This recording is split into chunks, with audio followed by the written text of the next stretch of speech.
This is the Discuss Metal Podcast with Vito Marchese of November's Doom. Hosted by Dan Terry. Presented by discussmetal.com.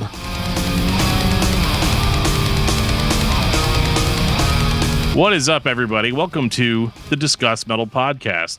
And with me tonight is Vito Marchese of November's Doom. What's going on, man? What's up, dude? Thanks for having me on. Yeah, anytime. I was watching you on Twitch the other night, or not at night, but it was right after I got off from work, and it was one of those weird days where my wife was not home, mom of my children, was not home. Her and the kids were all like out playing in the park because it's been like really nice lately, and they weren't home for like an hour or something. And I'm looking down, I see like a case of beer sitting there that I hadn't touched in like 2 weeks, and I'm like, well, I'm just going to see what's going on the internet. And then I saw your videos. I was like, oh my God, this is awesome. And he's on Twitch live playing November's Doom songs. It's fun times, man. Yeah, it's super cool. I was like really, really into that. And it sounded really good too. Like you could hear everything really clearly. And I know how much of a struggle that can be sometimes to mix your levels in OBS and stuff and get it to sound just right. Yeah, I did like a few test recordings before I even did my first stream to see like, oh, is the guitar loud enough? Can you hear that and the track at the same time? Is like my mic work and stuff? So a lot of trial and error, but I think I got there at the end. So I have to give you mad props, though. You will actually respond to people's comments while you are playing the song. Which it's difficult for me to do that, but yeah, I try to do it as much as I can. I don't think I don't think anybody even expects that, because like I remember sitting there and I typed all like, hey, what's up, dude? Into the chat. And you were like, oh, hey, Dan, how's it going? And I was like, holy shit, I thought he'd at least finish first. Yeah. Oh, that's cool. So, yeah, I wanted to bring you on tonight to talk about a lot of different things. But I do like for these to be somewhat autobiographical. So I'm not going to ask you on what day you were born, what city, what the weather was like, what your parents had for dinner the night before, like that sort of thing. But me being a huge music nerd and being a huge fan of your band, the question I ask everybody is just kind of our icebreaker is, what got you into music as a fan before a musician, or was it kind of at the same time? No, I was definitely a fan of music before I wanted to become a musician. So for me, it started with, well, there's a lot of different things. I mean, Rush, the band Rush got me into like rock music. But I mean, there was a time when I was young when I was into like hip hop and stuff. Like I liked Vanilla Ice for a certain period of time in the early 90s. Because you got to remember, I'm only like 38. So when that came out, I was like 8 or 9 or whatever that was. But it gradually grew into, Rush started my love for rock music. And then I discovered Metallica. And as soon as I heard the Black Album, I was like, okay, this is what I want to do. I want to play guitar and I want to be in a band. And that's kind of what I did. That's awesome. Yeah, that's one of those biggest decisions that I think a lot of people, especially for me, I got so into music for such a long time, but always had kind of this feeling like, oh, I guess I'm never going to be able to play on that level, And I think that's where a lot of people kind of like don't even try. So it's one of those things that once you've become a musician to the point where you've actually put out a record, or in your case, several records, what was it like, I guess, early on kind of playing out? Like, did you immediately try starting bands or trying to join bands? Or for me, it was always just, I wanted to play songs like the Metallica. I had to learn every Metallica riff from the Black Album and all the other riffs, and then slowly evolved into heavier bands. I was really into like alternative music in the mid 90s. So basically just tried to find as much guitar tabs I could find on like ultimateguitar.com and just learn everything I possibly could that I wanted to play. I never really took it seriously where I was like, I wanted to be in a band, but I never thought like, oh, I can actually like record my original music and like make something out of it. That didn't happen until probably like my late teens, like 18, 19, I started taking guitar a little bit more seriously. And then Paul found me and asked me to audition for the band November's Doom, which I was a fan of at the time. Yeah. And that really kickstarted everything I've been through and gone through up to this point in like my music career. So you were a fan of November's Doom. What are, we the first band we talked about was Rush. How do you go from Rush to something heavy like this kind of like death metal influenced, sort of, I always like say like melancholic sort of music, how do you go from something like Rush to something like Catatonia or something like November's Doom? It's funny because I actually didn't know who Catatonia was until after I joined Doom, and those guys like introduced me to that. Actually, I didn't really listen to any doom metal stuff. Like I knew who My Dying Bride was before I joined Doom, but that was like the most doom stuff I was into. Like I was into bands like Tool and Seven Dust and a lot of alternative bands, and then gradually I got into heavier music. Like one of the first extreme metal bands I was into was Cradle of Filth. Oh yeah, so yeah, I was super into them back in the mid late '90s and stuff. And then it just kind of gradually evolved. And then I found November's Doom, and they kind of introduced me to other styles of music, and that kind of explored my palette, and then kind of helped me focus my writing skills more towards the doom style that we do now. Yeah, definitely. No, that's it's always a cool journey because I kind of went through something similar when growing up, and I had kind of a little bit of a different upbringing as far as like my parents were like very conservatively religious. So like a lot of the music that I cut my teeth on was like Christian music, because like if they found anything else, you're in trouble, And so, making that journey to where it's like you start off listening to like, I don't know, like Striper or something like that. And then all of a sudden you're listening to stuff with just like Deicide, yeah, growling vocals. Well, and it's funny because like with Christian music, we all had our own versions of those bands, right? Like you had Mortification if you like Cannibal Corpse, and I was just going to say Mortification. Like I discovered then, I was like, wait a minute, a death metal band that sings about Christianity? Like that's so odd. It was odd. I think some of those bands too, like you have a theme and you run with it. I think it really works for some of them. I think the ones that are like doing it like a church service, that's nobody shows up at a rock show for that, Right. but yeah, like making that kind of journey from, okay, I like this because it rocks hard. And then you reach a certain point where you're like, let's go a little bit further. Let's see how far down the rabbit hole goes.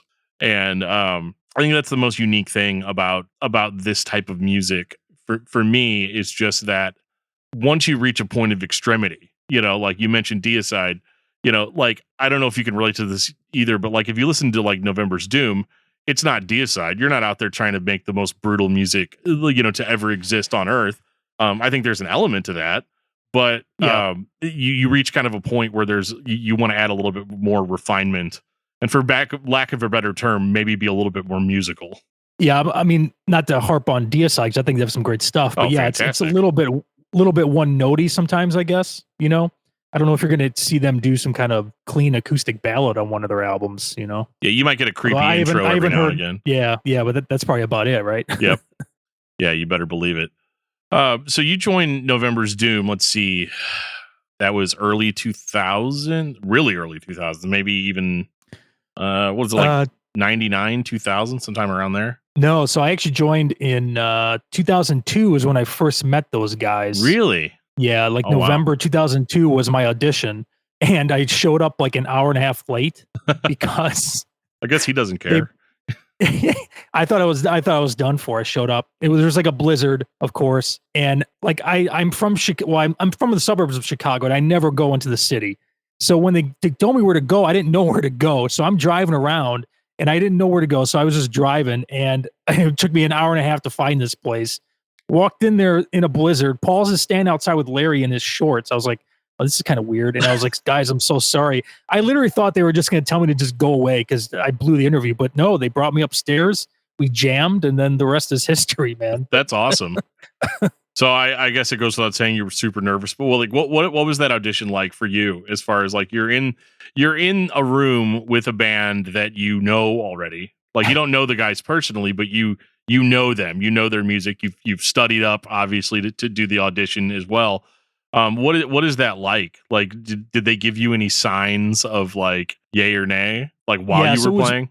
Yeah, for sure. Larry did for sure. So at that time I was only 20 years old. So imagine, you're 20 years old. You've never played in like a real band before, and you just have an audition for a real band that's signed and has albums and stuff. And you show up with your fucking shitty guitar without even a real amp. Like I had a little like floor DOD effects processor thing. Right.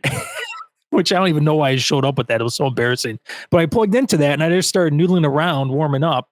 And then Larry was like, yeah, I'll show you this song. And then I think I had to prepare a song or learn some riffs. So I kind of played through the riffs. And Larry was like, "Oh wow, you actually kind of got most of that down. That's pretty impressive. I like that." Because I guess a couple other guys were struggling with the riffs or whatever, but I got a couple riffs enough to get me a second interview or a second audition, which went well. And then here I am. That's awesome. And you guys rode off happily ever after into the sunset. Something like that. So that would okay. So was this this was pre To Welcome the Fade then? No, so or this it was a little bit after. Yeah, so I think Welcome to Fade came out like a few months before that, if I remember correctly. Yeah, and it was weird because I got that album and I was in love with it, and then Paul had contacted me about auditioning, and I was like, "Whoa, like wait a minute, what?" Like I was just listening to these guys, and now I have to go audition. Like it was really surreal, man. Like it was really odd. That's why I believe that like simulation theory does exist. And it's not a theory that we just live in a computer simulation, because a lot of the stuff that happens, I don't even think is like reality. Right. It's like so far out there. Like, how can this possibly be happening right now? Right. But anyway, yeah. So yeah, they had just come out. The guitar player had quit or left, and then they just need a replacement. And then I showed up, and luckily for me, I got it. Yeah. No, that's awesome. So that would put your debut, I guess. That would have been Pale Haunt. Then would have been your first.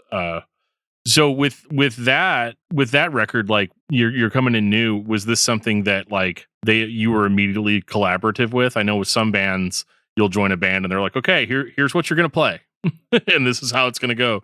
Was that an immediately collaborative thing? Yeah, I think even the second audition, they're like, "Hey, do you have any riffs or do you write stuff?" And I think I played a couple things, and they're like, "Oh wow, that's cool." Yeah. Yeah. So right off the bat, we hit it off. Musically, we were collaborating right away, and I think within the first like month or something, we had written at least the beginnings of a song. I think might have been Dark World Burden, or I think it was Dark World Burden. Actually, it was probably the first one we worked on. Either that or Deadleaf Echo. It was one of those two. Okay. All right. Yeah. That's probably the first November's Doom record that I ever heard was Pale Haunt. And I remember listening to it, and like the Scarecrow, I think we talked about this a lot on the discography discussion, was like the Scarecrow theme, the Autumn theme, was in full effect on that. But I felt like this was the first record where you guys really kind of branched off from that. Like, we're a Death Doom band to we're actually going to be incorporating a lot more into what we're doing. And I guess we can just thank you for all of that personally, right? Yeah, right. You're on live. Take all the credit. Nobody else is here.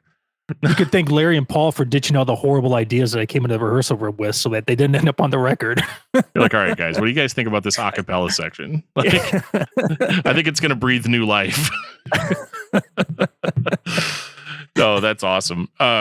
So how active was the band at this time? I mean, I feel like Pale Haunt was like really huge, whereas like some idiot from nowhere, Missouri would hear the band for the first time on that record. Were you guys more like full-time active at that time? So that album, I think it hit the right time because we had just signed. It got picked up by the N Records at that time, so they had some really good distribution. It got distributed over in Europe, which Doom had been distributed over in Europe before, but I think when they did it with Pale Haunt, we got more exposure that way. So that definitely gave us a boost in awareness and helped sell records and helped us eventually get over to Europe to tour a couple years after that. I think the first time we went to Europe was 2006. Pale Haunt came out in 2005. Yeah, so within a year and a half of that album coming out, we had gotten to Europe for the first time, which is awesome. Obviously November Doom has a long history before that, so that helped in getting that. But I think the push we got behind Pale Haunt helped us, get better awareness all over the world, really. Yeah. Yeah, because I remember just all of a sudden all these websites because I used to read websites to get album reviews. I think in 2005, I don't think I still had dial-up then, but I definitely there wasn't the coverage of music like there is now back then. You had to kind of like, if you're looking for something that style, it's still considered niche. The mainstream magazines aren't covering the bands yet, Right. So what kind of a lifestyle change is that, as far as like you go from not being in a band at all to being in a band that has a catalog already, and there's certain obligations that they have to meet, shows and going out of town, going to Europe. What was that like as far as like adjustment goes? I mean, we were still working our normal day jobs like we always do. Right. But for me, it was that point in my life where I was like, all right, we're getting these opportunities. Like, this is what I want to do. And I'm not going to let, work or other stuff stop me from getting this. Obviously, not trying to hold the band back either. If something happened and I can't go, I don't want that to ever happen. So, as far as a lifestyle, it just made music my priority in life. Really, I finally had hit something that I knew was good, and we're getting some success with it. I was like, all right, I better stick with this and not focus on other bullshit in my life and give everything I've got to this. Yeah, that's a good attitude to have. It's funny because like I'll hear so many interviews, and even some of the ones that I've done where guys are just like, yeah, I don't know, we just started doing it, and then 2 years later, I just didn't want to do it anymore. And it's funny, not that like they didn't have their own reasons or whatever. I mean, everybody's wired differently, Yeah. Some guys I think just like to piddle around on their instrument. They don't actually really want to do anything other than that, and like that's totally cool. Yeah, it's fine too. Yeah. But what was your favorite moment, I guess? Not of all time, but like just in that era of joining. This is the part that I find the most. That's why I'm focusing so much on this. This is the part of the musical journey that is the most interesting to me, is how you go from not being part of it to being part of it. So what was your favorite part about this era? Like the coolest thing that you think that you did after you joined the band, with the band? Besides getting the first Pale Haunt CD in my hands and opening it and seeing like I was in it and hearing songs on like internet radio and stuff, I was like, whoa, like that's us. That's crazy. I never thought that was ever going to happen in my life. So that was like huge milestone and a thing for me to be excited about.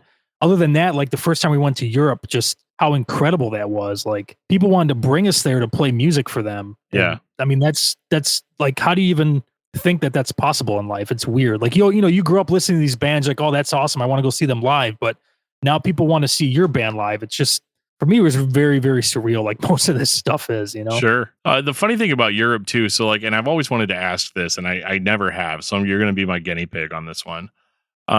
When you're playing in like a non-native English speaking country, as far as those shows go, is there ever any kind of like worry coming up? Like, really, they want to come see it? Like, are they even going to understand the songs, or or are we just not going to understand them? Or is there any weirdness there? Luckily, the places we visited or have visited are, for the most part, very English friendly. So Yeah. you're going to run into people who speak at least a little bit broken English. So they'll understand. You'll be able to have some kind of conversation. Right. And plus, with music, sometimes you don't even have to listen. You have to know the words or what their meaning is. Like Rammstein, perfect example. Like, Oh yeah. when I listen to Rammstein, I don't understand most of what they're saying. Maybe Most of it you don't want to. Yeah. Yeah. Or I might look up the song title and be like, oh, this means that. Oh, okay, I guess so. But it's music. It's just how it makes you feel and how it makes you want to just break shit or just chill out and zone out or whatever. It's kind of a language of its own, Yeah, totally. My co-host on my other podcast, Brutally Speaking, he likes to talk to people about that more specifically, where he's like, when people come to talk to you after shows in Europe, do they tend to ask more direct questions than what they would ask in, because we always joke there's a European question, like, does anybody come up to you and be all like, you play guitar part on this song on album this way, but live you did it this other way, was this a mistake? Dude, you have no idea. One story, I think it was in the Netherlands. We played a show, and this chick comes up to us. I was standing there with Larry at the merch booth. She goes, "November's Doom. Oh, I saw you last year. You were awesome, but tonight you were shit. You were terrible. It was awful." And Larry's like, well, what the fuck? And she just bought like $80 worth of merchandise. So Larry took the merchandise out of her hands and gave her money back. He goes, "See you later. Get out of here." She's like, no, I want to pay for it. He's like, then why'd you just tell us we sucked? You could have at least been nice about it, even though you thought we sucked. You could have maybe not mentioned it or whatever, but right. And I think that's the biggest cultural difference too, is that, in a certain sense, I appreciate when people are more honest with me about things, but I also think like, cause I'm from the Midwest. So like they call it Midwest nice. Like, yeah, I probably would have just like bought the merch. Well, I mean, I went through years and years. It's weird that I do band interviews now, but like years and years ago, I would have been so embarrassed to even speak to the band after the show that like I would have just kept my head down and bought my merch and left. Whatever I thought about the show, be damned.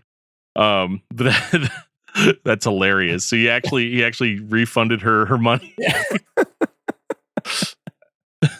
Yeah, they're much more direct in Europe. I mean, which is fine. That's like you said, a culture thing. It's not like, I mean, now it's a funny story, but at the time you're kind of like you're a little bit pissed off, but then at the end of the day, you still laugh about it. Yeah. Well, I mean, to a Yeah. certain extent too, you're like, we traveled halfway around the world to play this show. Like, Right. I mean, don't get me wrong. It's great that you thought we were incredible, the last time you saw us. That's awesome. But man, to think that we were just terrible.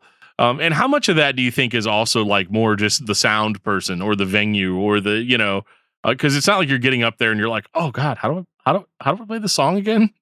Yeah. I mean, it's possible. And, sometimes we're active on stage, but we're not as active as like if you went to go see Iron Maiden or something like that, Sure. where it's like a humongous show. It's 5 of us on stage and we're just doing it. We don't have a bunch of different, effects or big props. It's just us playing music. So I guess sometimes it's not as engaging or exciting, I guess, as a bigger show, but our music doesn't really lend itself towards that kind of vibe, I guess, Sure. No, it's serious business, with especially some of Paul's lyrics and just some of the pain, that really shows through. Yeah. And the anger, a very important part of this kind of music.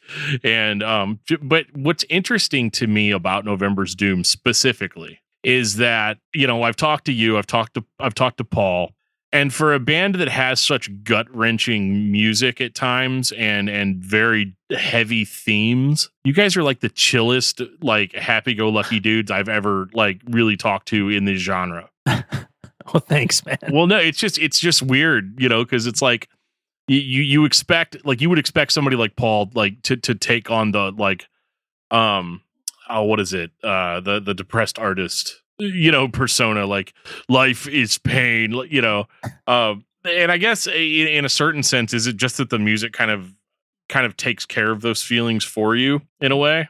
I guess so. We're a band that takes our music and art seriously, but we never take ourselves seriously. Yeah. We were just a bunch of goofballs, like you said, a bunch of chill dudes. And Paul, can just be an asshole sometimes. It just says dumb shit to you, right, and pisses you off. But I think that's a Chicago thing. Yeah, I guess so. And if you hung out with us backstage, like we're not like a big bunch of partiers that drink and do drugs and stuff. Right. Mostly we're like on our phones, not talking to each other, Right. or talking about Star Trek and Star Wars and shit like that. Or even better, you're on the phone, or you're on your phones, all in the same room together, sending each other memes. Right. Me and my wife do that. It's ridiculous. But you guys put out a new record. It feels like 10 minutes ago, but I feel like it was 2019, Nephilim Grove. And I just skipped over like a whole bunch of records. But if you guys want to hear me talk about all the November's Doom records, I've done that already. But painstakingly so. But we didn't really get a chance to talk about Nephilim Grove. And I went into that record not really knowing what to think. And I know I like kind of held off on it, like listening to it seriously, because we had just gotten done with like a 2-week run of listening to only November's Doom, and I was a little bit more like, I'm going to go listen to some like acoustic indie music for a while, kind I'd be right with you, dude. Yeah. Like cleanse the palate a little bit, Right. because I'm starting to get depressed and I have no reason to be depressed, So, but whenever I did get a chance to really listen to the record, I was completely blown out of the water at how you guys have like this is going to sound insulting, but it's not. Just bear with me. Okay. For a band that has played basically the same style throughout, the amount of actual variety in that sound has expanded so much over the years. And I'm listening. I go into it listening to it thinking like, is this it? Are these guys starting to throw like black metal influences in here? But then whenever we were talking to Paul, he's like, yeah, I mean, a lot of the writing is written by guys that don't necessarily listen to just metal all the time, or even go into it with that. And he's talking about there being like, little Easter eggs and stuff in the music that, nobody's ever going to notice. Is that just something that like you've wanted to do since the beginning, or is that just like, is that just part of the natural writing process? It's kind of a basic question. I'm sorry. That's all right.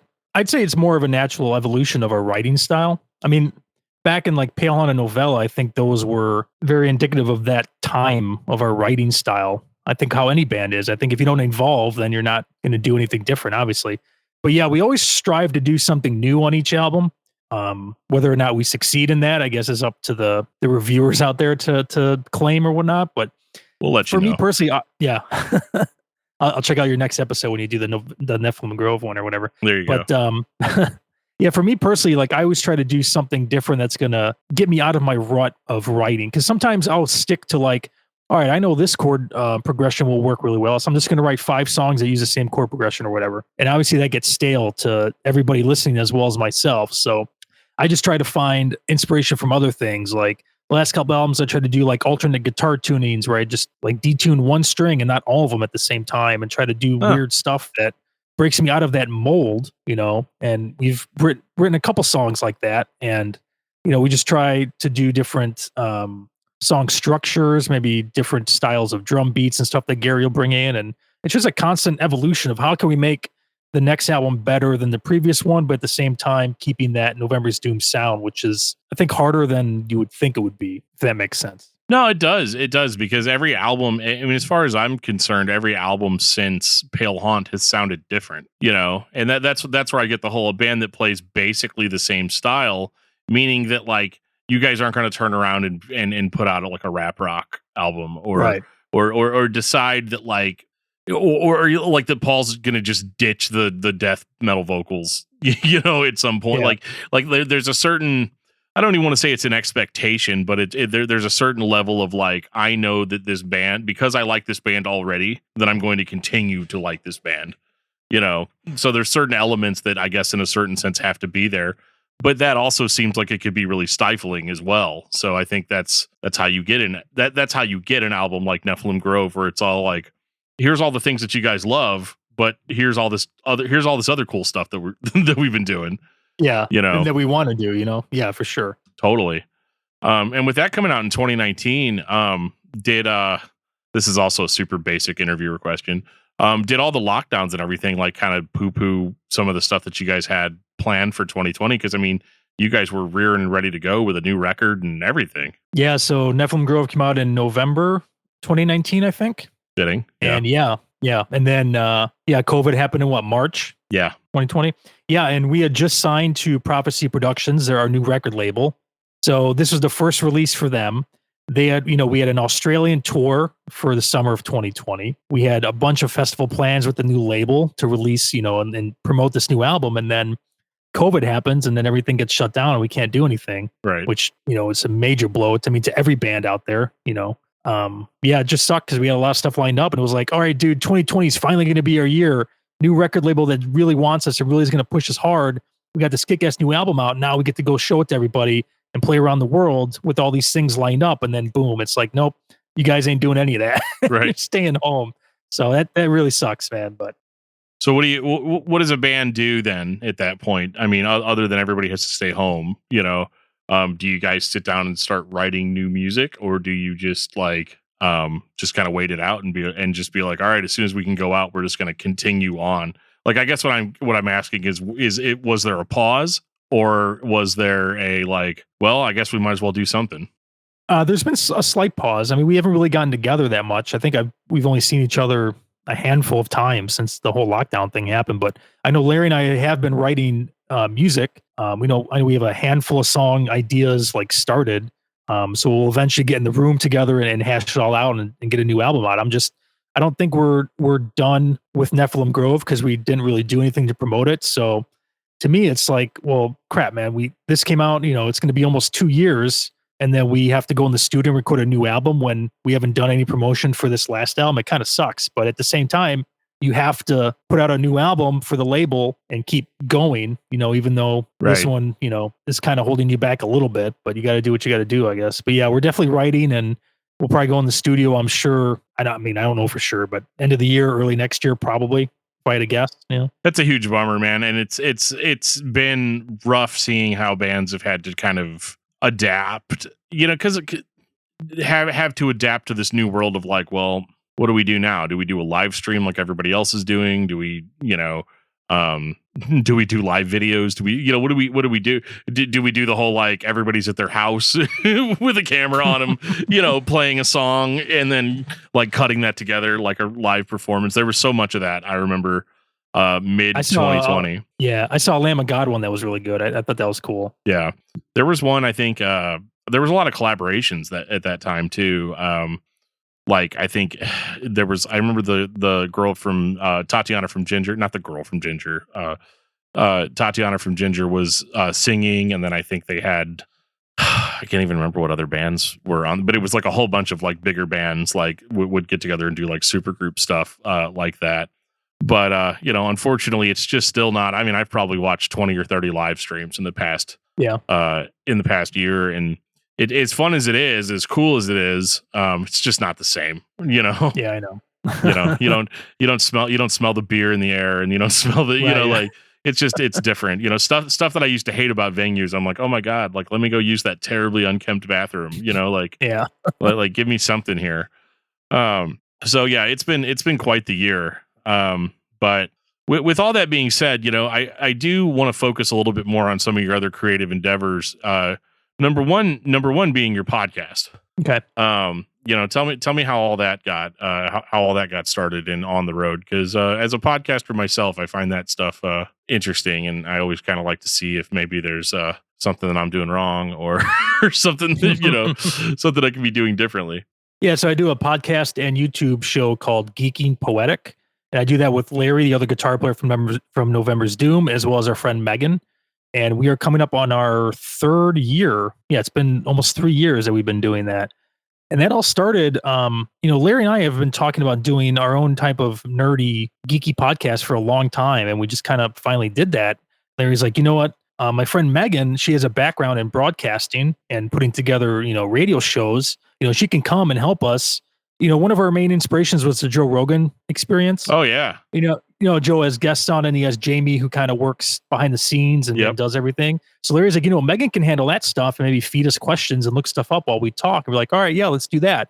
And then as soon as Megan came on, we quickly realized that, what, she's better is a part of the show and doing stuff with us, not just running, a bunch of mixing boards and stuff. So yeah, we always wanted to do a YouTube companion to the podcast show. So we would do these things called teasers, which was like us just filming short videos that were about the next topic that we were talking about, spoofing movies that we're going to be discussing. Like I think the first one we did was about the Langoliers. Oh, nice. The Stephen King Langoliers show, which I think is a complete masterpiece. And I'm saying that seriously, without any joking aside. I think it's an amazing story and great miniseries. I've loved it since the beginning. So I knew I wanted to do that. And Larry was on board as well. And once we did that teaser with Megan, we're like, yeah, she's definitely got to be a part of the show and not just running things. So that's kind of how that all started.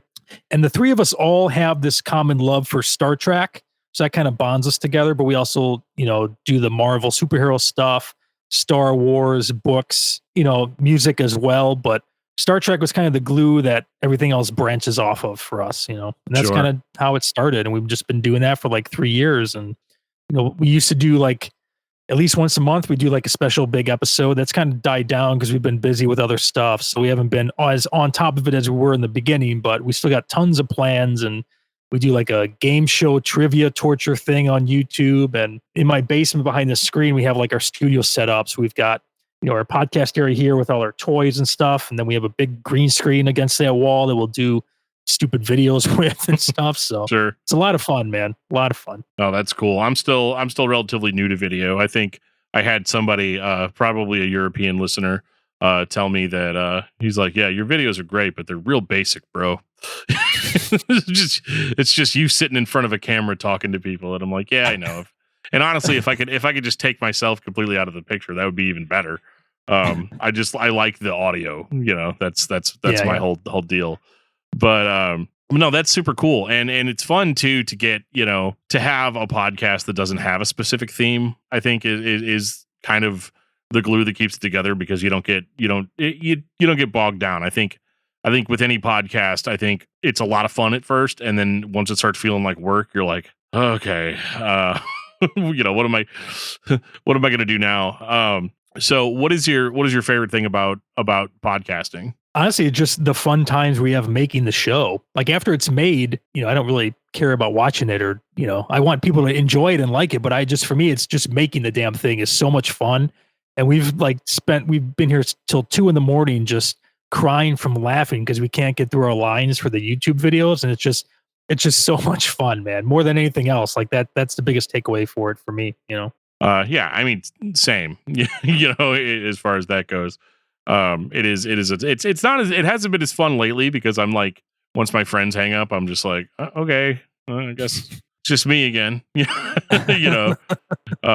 My kids are all asleep, at that point, so it's like there's no there's no time for family time. But yeah, it's been and has that been a little bit of a struggle too, as far as you guys obviously I think every podcast with multiple hosts, you guys like to be together when you're doing them. And whenever you reach that point where you weren't allowed to be together to do them, what was that like for you? Yeah, that sucked. We tried to do a couple of them like remote stuff, kind of like we're doing here, where we each film ourselves and we kind of do a live thing. I mean, those are okay, but it's better when you're in the same room together. So it sucks, but we did that for the few months or whatever it was, the lockdown happened or whatever, but now we're kind of back to it. We do the social distance stuff, we're all safe and whatever, but yeah, just so much fun when you can bounce off ideas off each other, in real time in the same room. You might come up with stuff that you wouldn't come up with on camera or whatever. Sure. Well, to keep it a little bit less, hey man, so this happened, how did that feel, which is what I feel like what I've been doing all night. If you had to pick, where would you go? Would you go Marvel or DC? Marvel. Really? Just because I just like more of the Marvel stuff than I do DC. Although Batman is my favorite superhero of all time. Yeah, and that's DC obviously, but yeah, just Marvel. I don't know, especially the movies. I just think they offer more than the DC movies. Yeah, to me. Yeah, no, I agree. I mean, I'm staunchly team DC on a lot of things, but movies definitely is not one of them.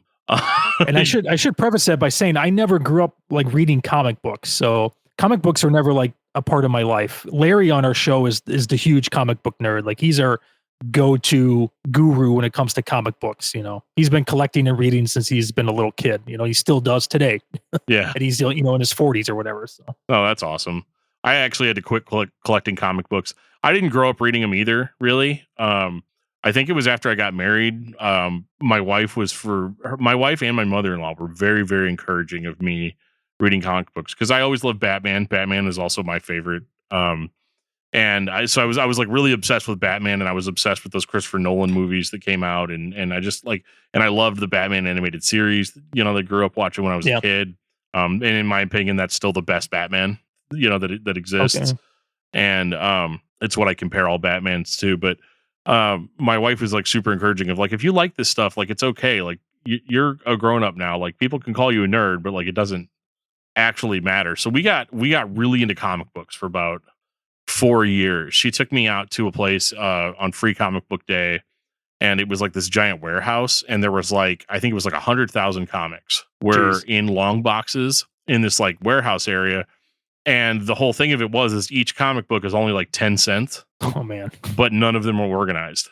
Oh, dude, so man. you're going through those. Yeah, it was really, really smart, but there was actually good stuff in there.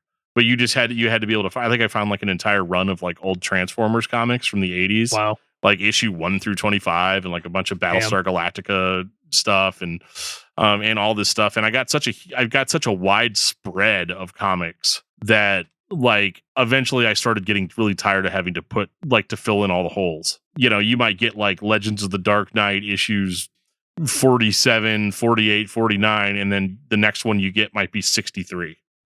Or that would drive me nuts, man. it did drive me nuts, and I think that's really around the time that the Iron Man movie came out, which really, really cemented Marvel as like, oh, cool. Because I mean, before Iron Man came out, nobody really gave a shit about Iron Man. Right? Yeah. In the sense, like, I'm sure he had his hardcore fans or whatever, but that's whenever Marvel was like, all right, you guys like that? Well, we'll go ahead and do another one. And then, now here we are with Avengers movies, Thor movies, not too many Hulk movies. They did make 2 of those, but yeah, I was never into the Hulk. I don't get the fascination with that character for some reason. For me, it was the 90s cartoons, like you said, the Batman animated show. But for me, it was like X-Men was huge for me, dude. Oh yeah, dude. The Spider-Man cartoon, some of the Fantastic Four stuff. Yeah, so that was kind of my comic bookish stuff. I was never a reader of the comic books, but I loved all the cartoons back in the 90s. Yeah.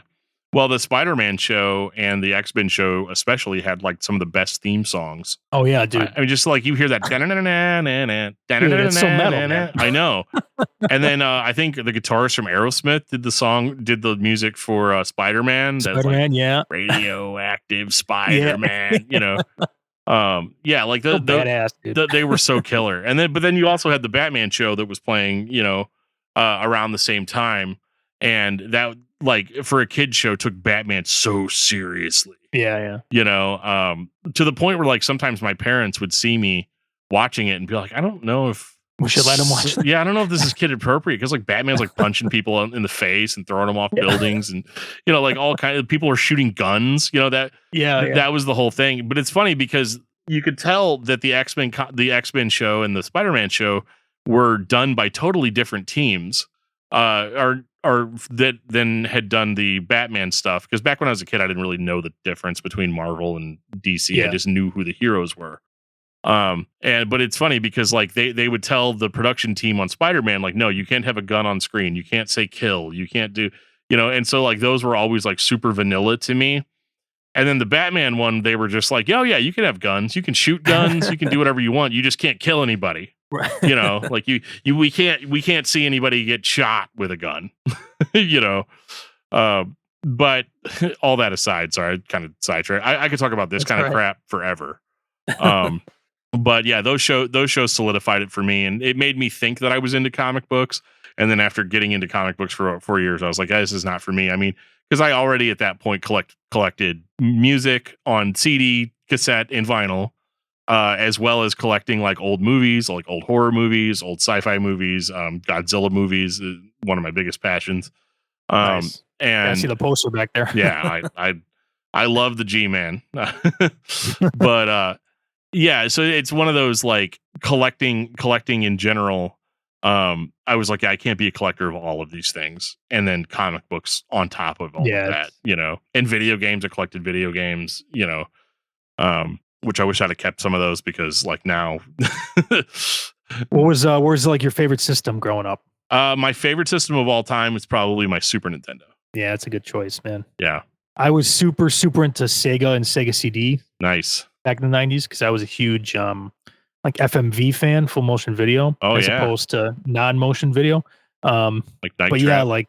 Night Trap, Microcosm, Sewer Shark was badass. 6-9er. Yep. And then oddly enough, the nerdy side, like the Sherlock Holmes consulting detective point and click fucking detective games, man.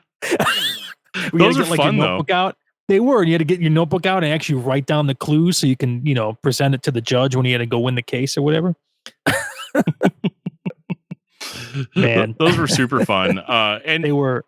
Yeah, like those old systems. I'm sorry to change, like, but yeah, these video games is definitely one of those things that over time I've had to basically just stop collecting them as well, because it got to a point where like. One of my favorite games of all time is Baldur's Gate Dark Alliance for the PlayStation 2. Fuck yeah, man. It's incredible. Dude. And I've always wanted to play Baldur's Gate Dark Alliance 2 on PS2. But then like go ahead, if you're watching this, go on Amazon right now and I've look got up a copy that game. Upstairs. Oh, well. You want to borrow it? I'll send it to you. Yeah, borrow it. Yeah. 5 years later, Dan, you remember that copy I gave you? No, I don't remember that at all. I don't know what you're talking about. Yeah, you're like, okay, well, you know. I see how it is. But yeah, you're like, well, okay, I guess I'm driving down there to get my game. Yeah. You don't live that far from me, so you know, it'd be a day trip. But it is one of those like, it is one of those funny things where I found myself in this place of like just having to fill in the holes, fill in the holes of collection. You know, CDs, it's even worse. You know, that's the only one that I haven't really given up on. I've actually gotten really nostalgic for my CDs lately. Man, I had, it was probably not as much as yours, but I think I had like 200, 300 CDs and I sold them all to somebody, I think in Europe for like, I don't know, $100 or something like that. Yeah. This was like, I don't know, 10 years ago. Cause I was like, dude, cause I was moving a lot at that time. Like every couple of years I was getting a new apartment. I was like, dude, I got to lug all this crap every time I move. I'm not doing this anymore. So I just sold all of it. And I haven't really looked back, Yeah. A lot of the stuff I listen to is just on streaming, or I'll download it on iTunes. It's just more convenient to me, Yeah. even though I do like having the physical copy and opening it up and going through the book. But for me, it was always like, I'll look through it once and then I wouldn't look at it again. And it would just keep stockpiling up in a closet. And at some point it's like, I got to get rid of this stuff, Yeah, I feel you there, because like I'm starting to realize it too. I mean, I've been living in my own home for well over 11, 12 years now, but it's like only now am I realizing, yeah, we have finite space here. Yeah. And with my obsession with vinyl, has gotten so out of control. It's like there's nowhere to put these. I mean, it's not like a hoarders episode over here, but like in 10 years, who knows? Like. And that it weighs a ton, and that stuff, adds up. Well, and you're constantly worrying about it too. Like whatever record is shipped to me, I'm immediately like, if my wife is at home, like I might like text her and be like, can you grab whatever package is on the door and bring it in? Yeah. Because I was like, I don't want it to sit out in the sun and get warped. Right. Or or if it's too cold, it's like I don't want it to get cold and brittle, or I don't want the kids to find it and decide they want to play frisbee with it. Like, oh, we opened up this package and there's this black frisbee in there. Like, let's toss it around the yard a little bit. And CDs was the same, but the CD collection came more from just like years and years of doing music reviews for like magazines and stuff. You get so many CDs. Nowadays, it's nice. You just have to go to your email box and they'll just send you a stream of a record to listen to for review, which I will argue until the day that I die is not the same thing as reviewing a physical product. There's times where my enjoyment of a CD might actually be based on how the artwork is laid out and how the liner notes are put together. And, I can get a better appreciation for the lyrics instead of reading a text file with lyrics on it, but having like the pictures and the artistry, and that's all part of the experience. But yeah, like you reach a certain point where it's like, I can't have everything. And I feel like Veruca and Willy Wonka, it's like, but Daddy, I want a golden goose. So with doing the podcast, you've now also added Twitch streaming on to your repertoire. What possessed you to want to do that? I just wanted to play guitar more, and I was always procrastinating about not practicing or playing. So I figured, you know what? If I start a stream, then that forces me to actually play guitar and do it. Right.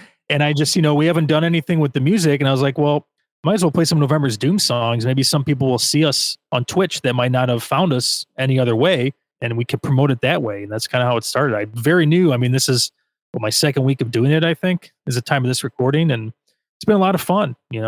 I've had fans come on that I've known, and, Facebook friends, obviously. And I'm still trying to figure out how to reach people that aren't part of my Facebook circle, I guess. Yeah. I'm still trying to figure that stuff out, because your friends will only show up, a couple times. After that, they're probably not going to show up anymore, Yeah, I mean that's band life in a nutshell, right? Like, hey, my band's playing at this local bar, two blocks down the road. Oh, great, yeah, let's get tickets, and you like sell the place out the first night, like 300 people, 400 people show up. It's like your band's first show, and then like your second show 2 weeks later, everybody's like, the venue's like, what happened? Thought you guys were like some kind of prodigies, like you made people care. I think with something like Twitch, yeah, the discoverability can be a little hard at first, especially since it being a platform that did predominantly start with gaming, but now has kind of expanded out. I know Phil from All That Remains does, like, he'll just sit there and sings his songs. I follow him, and then Mike, the guitar player from All That Remains as well. It's Mike. Yeah, that's awesome. I know Matt Heafy from Trivium. I think he's like the biggest Twitch guy there is right now. Yeah. And I discovered new music from being on Twitch. There's a band called Traverser that I discovered from Florida. Yeah. And they're awesome, man. And I just found their Twitch live stream just randomly. And there they are, just, the guitar player's on there just playing through his songs like I was doing. I was like, oh, this is awesome, man. And then trying to network that way, I don't know how else to do it on Twitch. You can only promote on Facebook and Instagram so much before they stop showing your feed. Especially if you put the Twitch link in there, they're not going to show anybody. So. Yeah, because it's weird, because like when doing podcasts, that always was the lucrative way to promote. Like, hey, I've got this podcast. You guys should check it out. We're talking about this. We're like if I'm doing an episode on November's Doom and I find a November's Doom fan club Facebook page, gonna post it in there, right? Like that sort of thing. But yeah, with the Twitch stuff, it's like you'll post on, because for me it was Twitter. I think I was streaming on Twitch for about a month or two before Twitter. Just like if I mentioned the word Twitch in any of my tweets, it just gone. Yeah. Like nobody. They're like, people don't care, man. Because Twitch can see the other side of it. They can see how many people clicked on that link. They can see how many people actually cared about. All I can see is the likes and comments. But I think it's really cool too with what you're doing, because you are offering something more original. And for a November's Doom fan like myself, my favorite thing too is just like the songs that you'll decide to play. It's not like you're just like playing songs off Nephilim Grove. Like, hey guys, this record is still out. You guys should check it out. But like you were playing some stuff that I didn't even like even 100% remember. Like you were playing stuff from a Photic or a Photic. I don't know how to pronounce things, but I'm pretty sure it's a Photic. Yeah, Photic, you said it right the first time. Yeah. You were playing stuff from a Photic, and I was like, man, I haven't listened to that record since we did the episode. So you just busted. So then I'm watching you play it, and I'm like, oh man, like, because I mean, pretty much after my kids went to bed that night, I pulled the CD out, popped it in because it was just one of those like, man, I've kind of forgotten how dark and gritty and intense this record is, and how angry it is, and like it brought up all these like feelings and things. Whereas I think from my position where I basically listen to music, I don't want to say professionally, but I listen to music is like my thing that I do. With a band that has a catalog as big as November's Doom, all I remember is the last album. Right. As time goes on, you always remember the last thing that a band does. And so watching you play those songs and stuff, it was really cool kind of to go back and be like, oh yeah, like I really like this, and there not be any pressure. Like I'm not doing a review on it, or I'm not doing it's just enjoying the music for what it is. And I think that's part of what's cool about what you're doing on Twitch, is that like it is as close to the live experience as we're going to get, but there's just something about watching somebody actually play it on an instrument in front of you. Yeah. That makes it real. It makes it more personal. Yeah. So I think it's cool. And I think you're going to do well. Thanks, man. Thank you. And we'll definitely make sure to leave a link to the Twitch channel, as well as the podcast channel in the show notes for the audio podcast for this.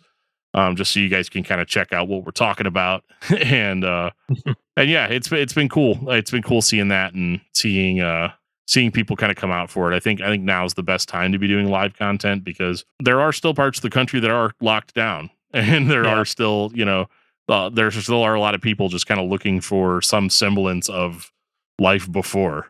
Right. So I think the trick is I got to find like a good schedule and set that up, where it's like right now it's been kind of random. It's just kind of like, well, I have some time, so I'm going to do it. But from what I've heard, you have to set up a set schedule every week, or else people aren't going to tune in, obviously, Yeah. So like I stream here on Facebook on Mondays and Thursdays. That's pretty much like, and my game streaming isn't like my biggest source of viewership by any stretch, but anybody knows. And that's part of the reason why I like doing it, is because this is if you're a listener of the podcast and you want to ask me a question about something that we talked about on the show, or you just want to hang out and joke around and have fun or whatever, that's your specified time. You can be guaranteed every week that we're going to do that, and it'll be a priority. If nobody shows up, then I played a video game and relaxed for 2 hours. You know what I mean? Like that's worst case scenario, is still just me relaxing and playing a game. But yeah, you definitely have to stick to a schedule. And, cause that was the funny thing. I didn't even think about doing a schedule until John and I had to interview, Phil Labonte, and he kept getting back to it. And we're like, oh, okay, we actually have to work around his Twitch schedule, in order to get the interview going. And, that was kind of an experience. And we've kind of seen that with other musicians where they're like, I can't do it on this night because I'm streaming on Twitch. And I'm just like, oh, well, shoot. Isn't that crazy, man? Yeah. I'm just like, go ahead and do your stream, and I'll just ask you all the interview questions in the chat. And just record whatever you say. And then I'll I'll go back and pretend like I'm talking directly to you, you know? And some of those bigger guys do like 2 streams a day. Like I know like Matt Heafy from Trivium, he has got one at like 8 in the morning and one at like 3 in the afternoon. Like Right. every day, like Monday through Friday. It's like, damn, dude. And he goes for, I think, at least 2 to 4 hours each time, you know? It makes sense, Which I guess though. it does. For him, yeah, because in the morning, you might get the morning guys in America, and in the afternoon, you might get the evening guys in Europe or, you know, Asia or wherever, you know? So that makes sense. Well, and for these bigger guys too, that where music was their job until touring disappeared. You know, it makes sense that they're just like, well, I guess in a way, this is their way of it still being their full-time job. Yeah. You know, they're putting the same amount of time and dedication into it.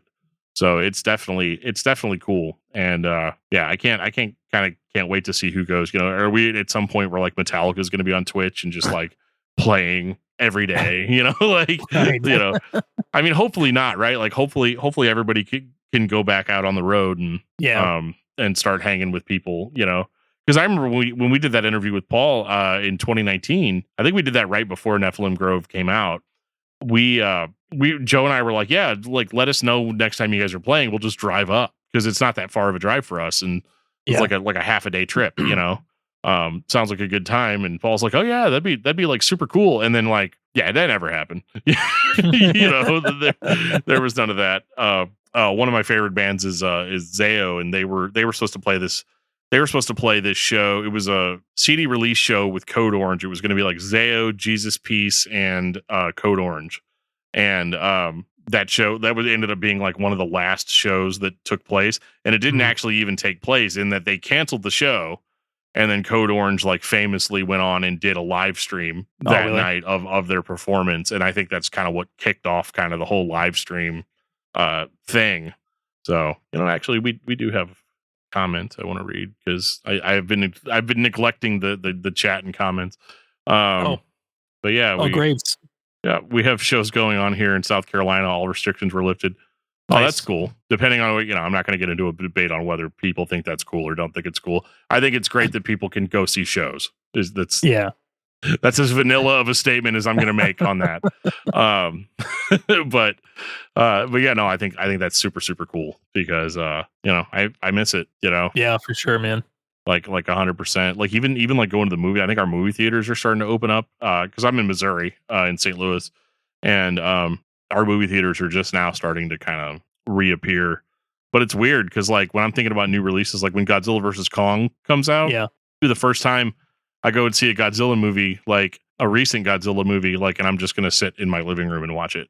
It's weird, right? Super weird. But it's not like I'm getting away with something, you know? Right. I think the last movie I saw in the actual theater was Godzilla King of the Monsters. Yeah. We did that for the podcast because we'll go to a movie theater, watch the newest movie, and then do like a review of it in the parking lot. I think that was the last time we actually went, was for that movie. Yeah, I actually didn't get to see that one in the theater when the night it came out. Me and a bunch of my buddies did, and I ended up having to like work really late that night because, of course, I did. You know, like that's just how those things happen.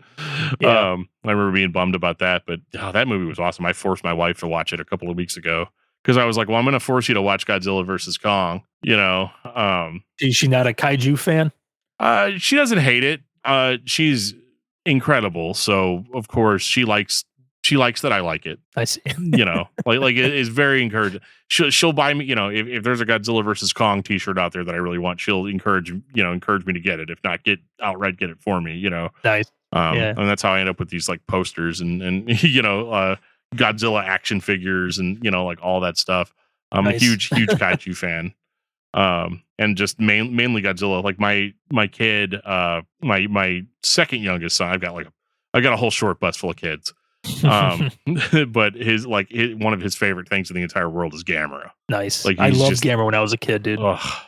Yeah, he literally like he'll see a turtle and be like, they've got these like kids toys, and I remember like my wife pulling out like a turtle, and he's immediately like, "That's Gamera," like straight awesome. up. Yeah, like it's funny. Like most kids, you know, I like turtles, but the first thing that they're going to identify as Gamera.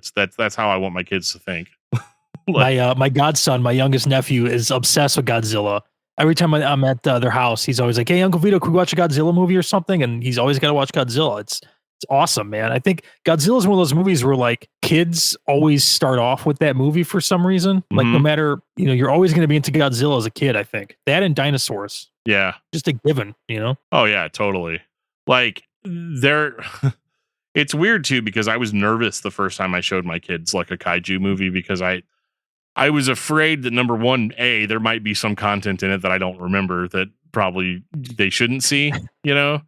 But I mean, I don't know. I've never seen anybody get raped in a kaiju movie. You know what I mean? Like, at least not the ones that I've seen. Please don't send me a bunch of examples of that.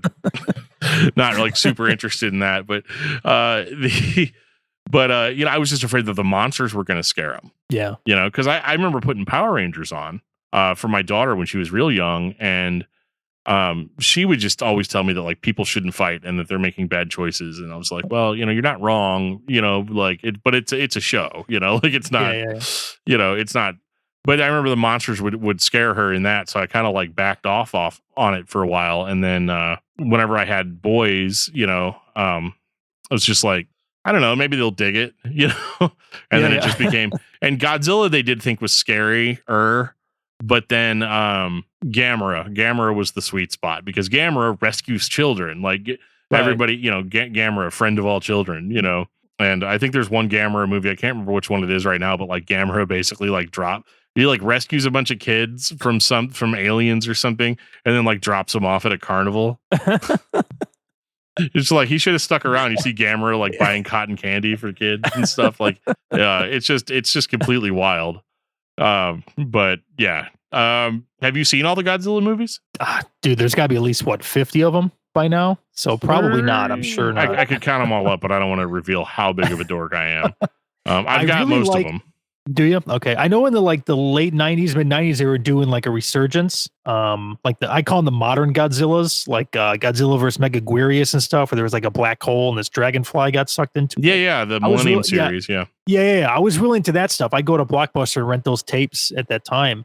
When I was a kid, I always was watching the 60s, 70s ones on TV, late at night, or if Svengoolie was running them, I'd watch them on Svengoolie. Yeah. I don't know if you guys got Svengoolie down by you. I don't know if he was a national. Okay. Actually, I think my uncle might have, but he had like this incredible antenna array. Okay. So he got channels that nobody got. Yeah. Yeah, Svengoolie in Chicago, like he would just run all these like older movies, and they would like spoof it and do commentary. And there was one movie I remember watching called The Brain, which I fucking loved, man. You ever see The Brain? I want to say I have, and I want to say I saw it late night on TV, but not on. No, that's weird. Yeah, but I don't remember a whole lot about it. Yeah, it was just one of those that's always stuck in my head. It's basically just a gigantic brain. Well, it starts off as a small brain, and they grew it in a lab, and then it escapes and starts eating people. Yeah, it gets bigger and bigger. Yeah. Oh, that brain has a digestive system in it? Okay, yeah. Cool. I do miss late night movies. I think Invaders from Mars, the 80s, I think it was like an 80s remake of Invaders from Mars, used to be on all the time when I was a kid. Like all these weird movies, like, and I kind of miss that to an extent, because like now you hear about something and you can just watch it instantly. But there is like I've got so much option paralysis at this point where like, dude, for real, I end up doing nothing because I can't decide what to do or what to listen to, what to play. You go on Netflix and you're like, all right, well, what am I going to watch? And you spend 30 minutes and then you're like, I'm just going to go to bed at this point. Yeah. Well, I hate that. That's why I literally watch like the same movie every night when I go to sleep, just so I can go to sleep. Yeah. I don't have to think about what I'm going to put on. Yeah. That's funny. I actually did that for a couple of years with the original Tron. Nice. Because it's not because Tron's like a boring movie or anything. It's just that it has it has a it's the lighting, I think, like the light blue, like I don't know, just the coloration or whatever just puts me right to sleep every time. Because I always I have Tron t-shirts and some people are like, yeah, I love Tron. Tron's one of my favorite movies of all time, and my wife's like, yeah, it's funny that you say that because you fall asleep all the time when you're Yeah, Graves, it is kind of like Blob with cerebral cortex. You're right. I was thinking that, yeah.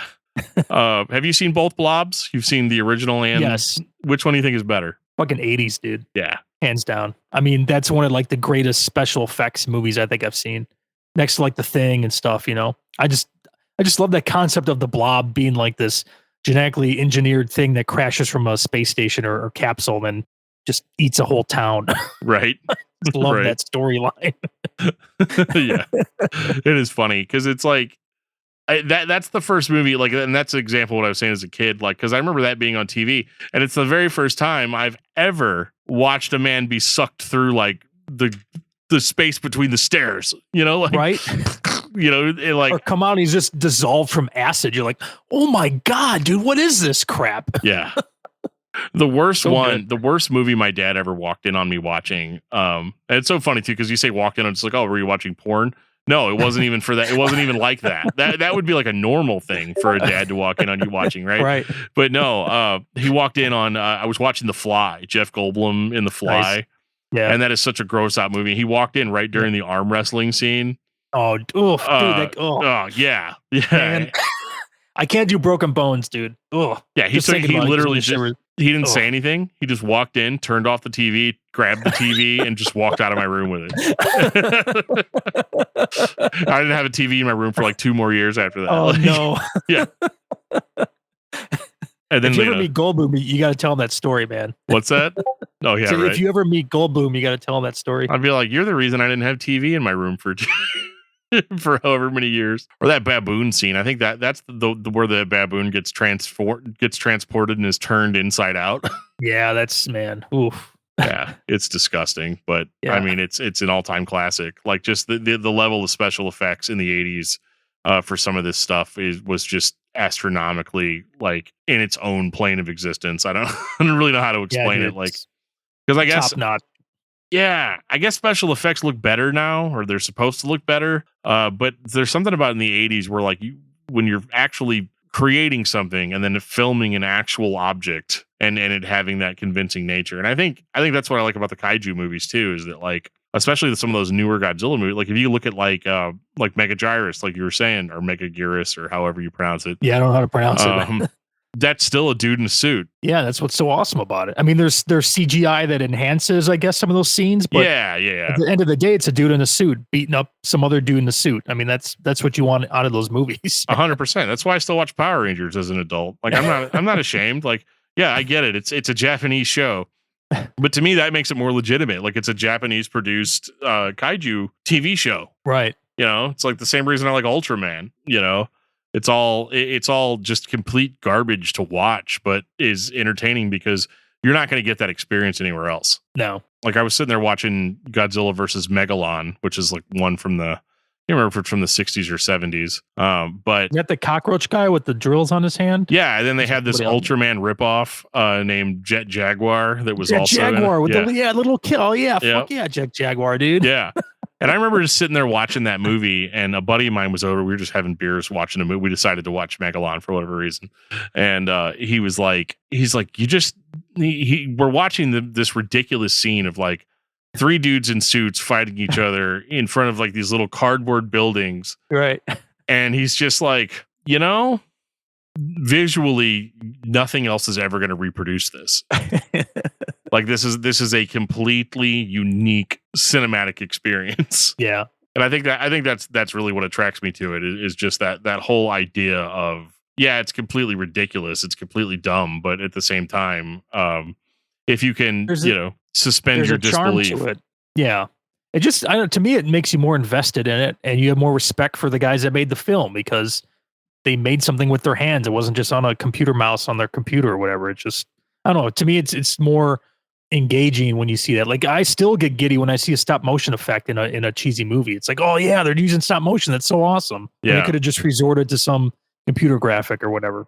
Well, I nerded out even whenever I saw Star Wars Episode 8. I know, blasphemy, right? What terrible movie, blah, blah, blah, blah. But I like the fact that Yoda was a puppet. I remember that being like, for a movie that people have very different opinions on, I was just stoked that they're like, yeah, they did more practical effects here. They did so, like, that's the kind of stuff that I kind of look at with movies sometimes, especially if I'm not particularly engaged with the plot. I'll definitely start noticing like, oh, cool. And I like that they didn't CGI Chewbacca at any point. They still put a guy, in that yeah, probably horrible to wear suit. Right. But they make it real and they make it cool. And that's a comment worth showing.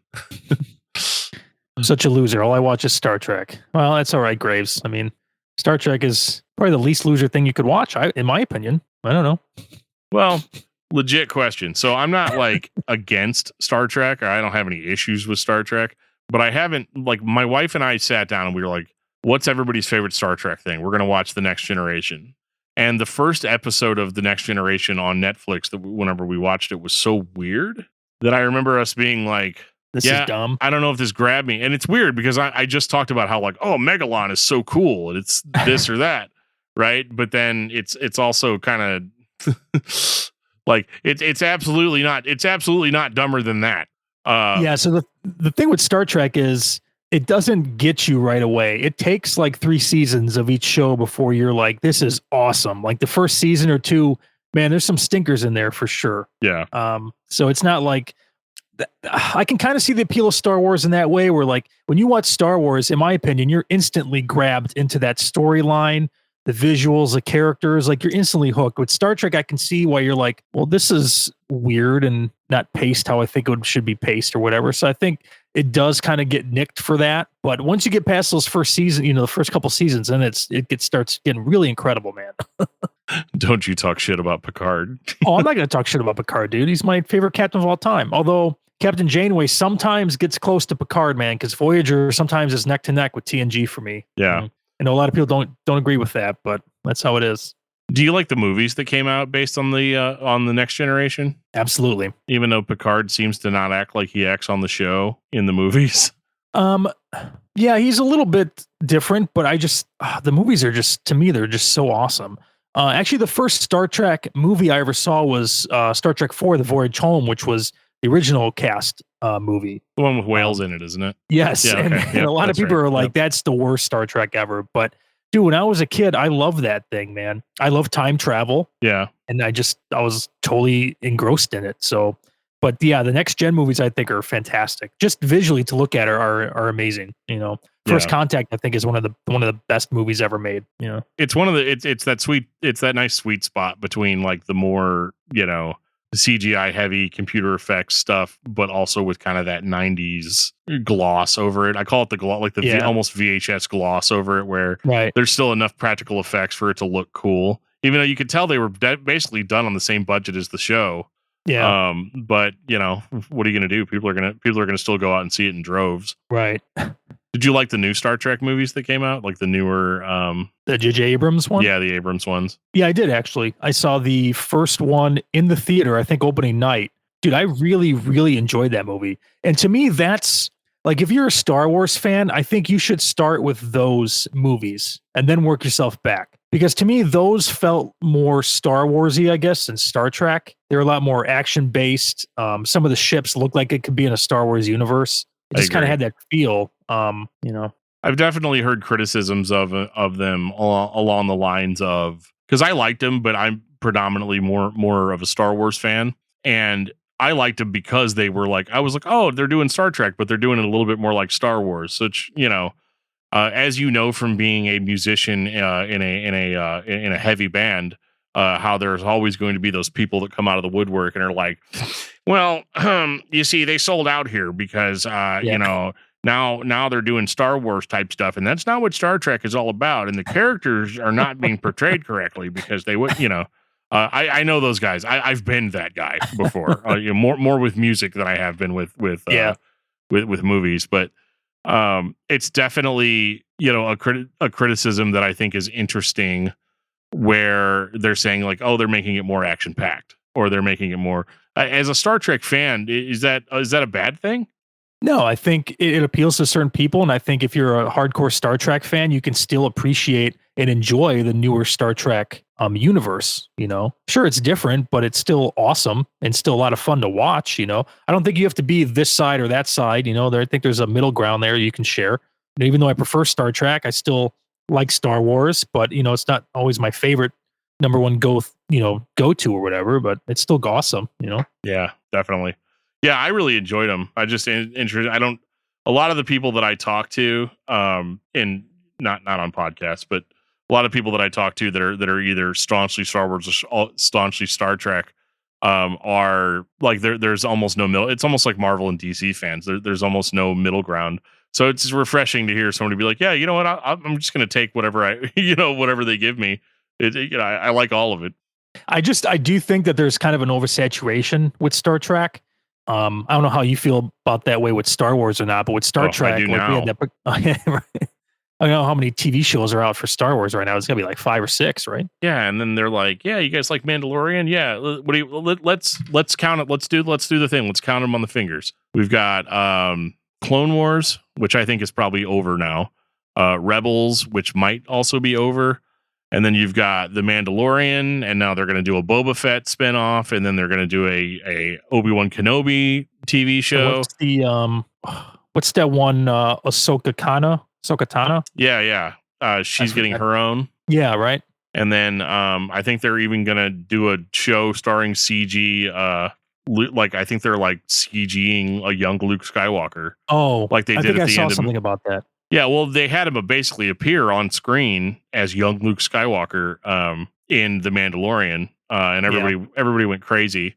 Although it's weird to me like that Mark Hamill basically was like, yeah, I'll just sell you my old likeness, and you guys can go in with computers and and do whatever it is that you want to do. Whereas in the old days that's almost unthinkable. Like, so this is an interesting question, and I'll probably we'll probably start winding down here after this, but this is something that's from a movie nerd to another movie nerd. Do you think that it's weird, or do you think that it's more acceptable to just cast a new actor and just say, yeah, this guy's going to be the young Luke Skywalker? He might look a little bit like Mark Hamill. He might talk a little bit like Mark Hamill, but do you think that the fan base at large would be willing to accept, a different actor playing that role, or playing any role of a famous movie character? I don't think they would in the Star Wars universe. I think that niche is pretty like hardcore. It was like, it's got to be Mark Hamill. It's got to be Harrison Ford or whatever. So I don't know if they're going to be that welcoming to somebody else playing Luke Skywalker. Right. To me, I think my problem with all that is like you're rehashing old ideas. It's like, can't you just come up with new characters that are interesting? Like I really liked, not all of them, but the newer Star Wars movies, the 7, I'm going to screw this up. Is it 7 through 9? 7, 8, 9. Yep. 7, 8, 9. Dude, I really like Rey and all the newer characters that were on that, like a lot, and so I just wish that they could do more of that kind of stuff and not kind of rehash old characters and have to CGI their face because they're no longer around or they don't look like they did. Just come up with new stuff, man. That's my only gripe about all that. Yeah, because they did that too. So the weird thing is, and this is where it's going to get deep and ethical, but like it was Rogue One, I believe, where they basically they had a guy stand in, but they CG'd Grand Moff Tarkin because the actor that played that character died years ago. I mean, he was old in the original Star Wars, there's no way he's going to still be around for this movie. And they basically just had a guy stand in for him and do like his best impression of the voice. And the thing that I thought was really weird about it is they CGI'd him to make him look identical to how he did in the original movie. But the weird part about it for me was that if you have a guy that is the same height, sounds exactly like the guy, you mean to tell me you couldn't have just like cast that guy as that character, but instead you had to make him look identical to what he looked like, in a movie that's like 30 years old or probably almost 40 years old now? Yeah. And I really like Rogue One. I thought that was probably one of my favorite Star Wars movies, Yeah. I love The Mandalorian, dude. Oh, yeah. I think that series is top notch. Some of my favorite Star Wars is Mandalorian, Rogue One, I think Empire is probably my favorite Star Wars movie, though. Yeah. But Rogue One and Mandalorian are like pretty high up there. Yeah, absolutely. I like those. I think the only Star Wars movie that's come out recently that I didn't really love was the Solo one. But that also answers the question too. How's the fan base going to react if it's not Harrison Ford about how they did to Solo, where they had a different guy in who I thought did an amazing job. I actually really liked that Solo movie, dude. We saw it in the theater and I had like a really, really fun time with that. I mean, I think the guy they got.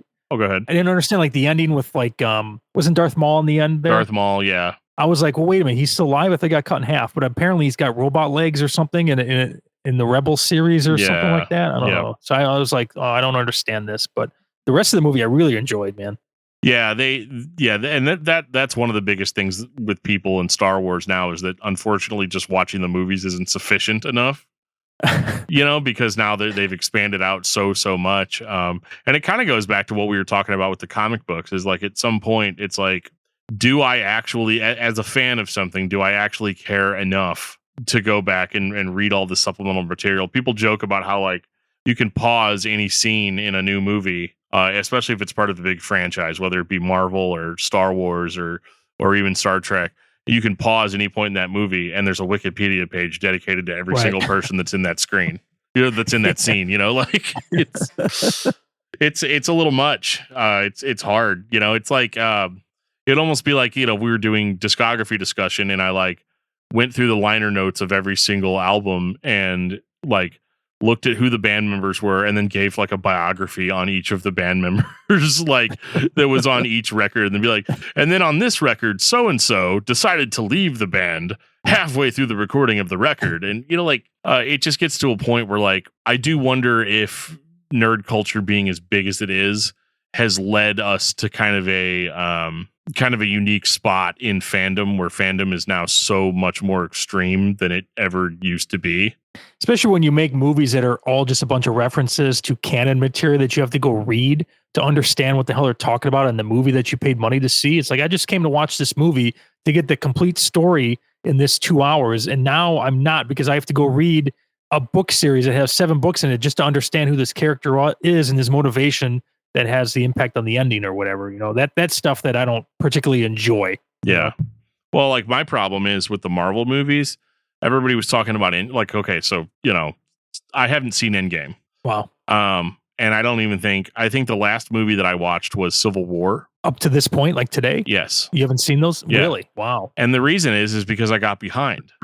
And I got behind to such a point where it seemed overwhelming to have to go back and watch. Because, you got to think, at this point, I'll have to go back and watch, 50 hours worth of movies? In order to be up to speed of what's going on. And it's been such a long time that, like, they might reference something that I only kind of remember, So then it's like, well, what do I do now? Then it's like, so I've tried rebooting, like, several times. Like, I'll start with, I'll get to I'll watch Iron Man, Iron Man 2, and then I'll watch Thor, and then I'll watch Captain America, and I'll watch the first Avengers movie.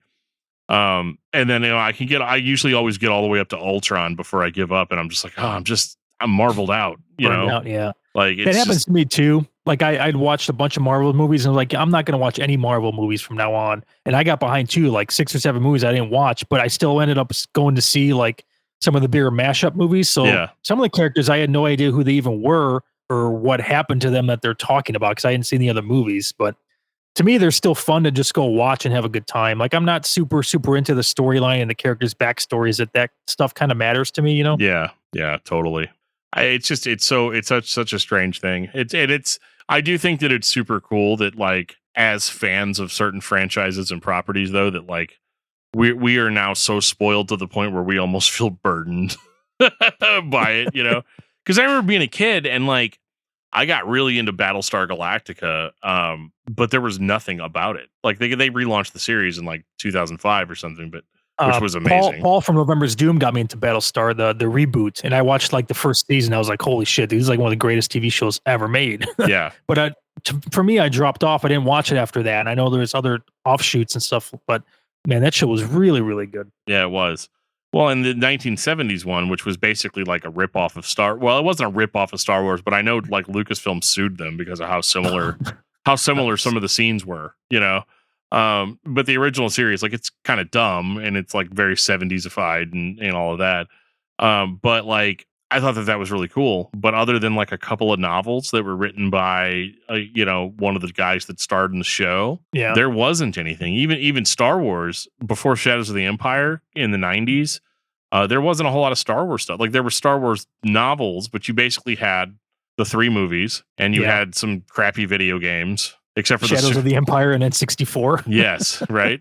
Well, Shadows of the Empire was the first, that was kind of the genesis of a lot of this stuff, because Shadows of the Empire launched as a novel, as a comic book, and as a video game. I see. So it was one of the very first, like, let's take this to as many, you got to collect all 3 to really get the full story, because the game was from the perspective of Dash Rendar, and the book was, I think, more overall, and then you had the comic series. It was everything. I think John Williams even did a soundtrack for it. Oh well. I might have just made that up, but I feel like he did that. Well, yeah, because that had been the music that was playing in the video game. That game is not aged well, by the way. I saw somebody, I think it was Angry Video Game Nerd, was playing it. Yeah. Or somebody on YouTube was playing it, and I looked, I was like, oh, wow, yeah, you're right. But dude, when that came out, I was like, holy shit, this game is incredible, man. That Hoth battle at the beginning? Oof. Yeah, dude. Yeah. That's actually still kind of fun to play. It's just the rest of the game that's kind of like, oh, I could be playing Doom. Yeah. I just remember how hard that game was, like when you have to go against the Slave One, or you're on that train and you got to hop against those cars, and I would always die. I don't think I ever beat that game.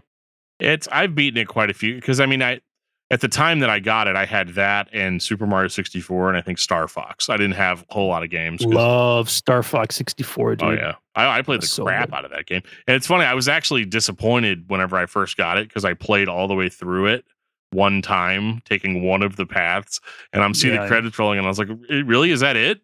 Like, that's the whole game? And then I realized, like, oh, okay, you can take branching paths, and then you can earn medals, and then you can, I probably poured 200 hours into that game whenever I was younger. Do a barrel roll. Yeah, that sticks in my head at least once a week, dude. Yeah.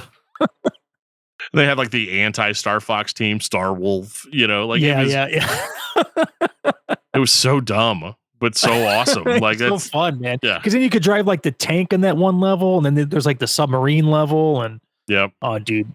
They're supposed to make an N64 like classic. They made the NES and the SNES classic. They're supposed to do one for N64, and if they do, dude, I cannot wait until I get my hands on that, because I love the shit out of that system. Yeah, absolutely. But speaking about Star Wars video games, my favorite Star Wars video game is probably Jedi Starfighter for PlayStation 2. Oh, that's a good one. I don't know if you've played that game. Yeah, actually, I have it on my Steam library right now on this computer, because they released it for computer as well. Oh, nice. Love that game. Love it, love it, love dude, it. So good.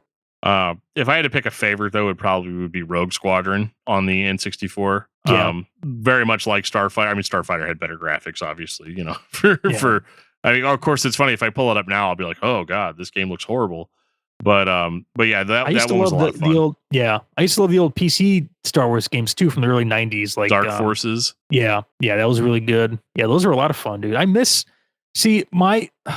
I guess early PC gaming was also my favorite system, but I used to love like 90s point and click adventure games and full motion video games from the PC era. Dude. I would play those all the time, man. And I discovered that people play those on Twitch. Yeah. I thought people only played shooters on Twitch. So when I found that out, I was like, oh man, now I have to stream myself playing these old point and click games just because I'm a fucking huge dork, and that's what I like to do. I mean, those games are great. They're not my favorite, because I was just never good at them. I wasn't smart enough to figure out the puzzles and stuff.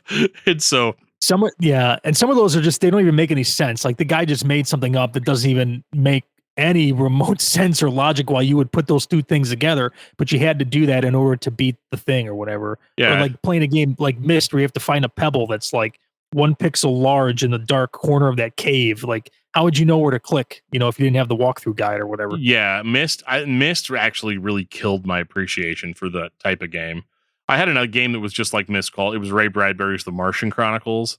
And it was super creepy. You were on Mars, and Doom also takes place on Mars.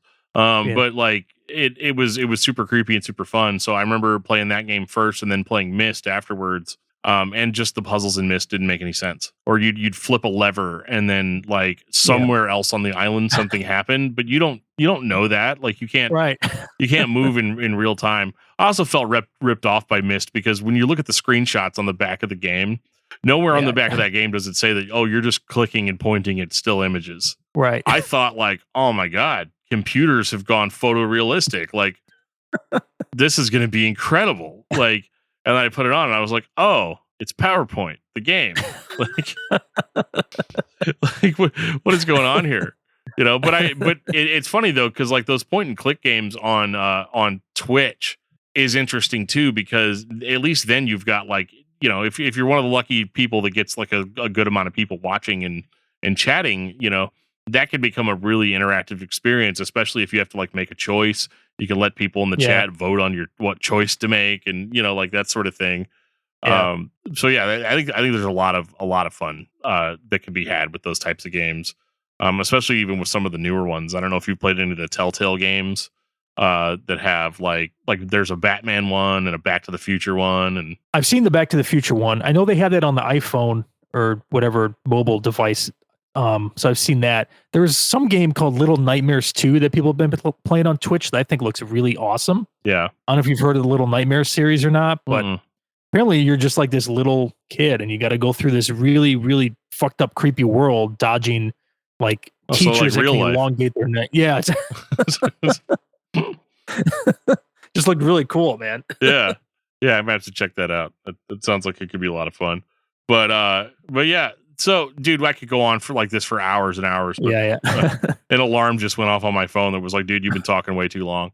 But dude, this is a lot of fun, and I appreciate you spending the evening and sitting down and chatting, and because this is super cool. And that doesn't mean that we can't do a part 2 or something where we just get on and talk about some of this stuff. Oh yeah, for sure. I could talk about movies and video games and Godzilla and like all that stuff forever. The only reason I would do it on a podcast is I bet like any of my listeners that are like, oh man, it's so cool. They're going to talk about November's Doom. Look at how long this thing is. It's an hour and 40 minutes of pure doom. And then like, it's like what we talked about November's Doom for like 40 minutes. I think, yeah. And all that. But no, I really appreciate it, man. So, Vito, he streams on Twitch and he's working on a schedule, right? Yeah. So we'll definitely link to his Twitch channel on this. Definitely make sure to give him a follow over there on Twitch.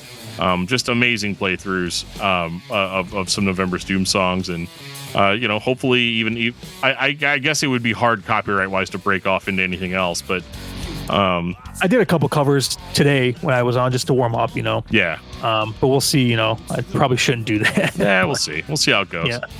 But yeah, so definitely make sure you're checking that out, and definitely make sure you're checking out Geeking Poetic.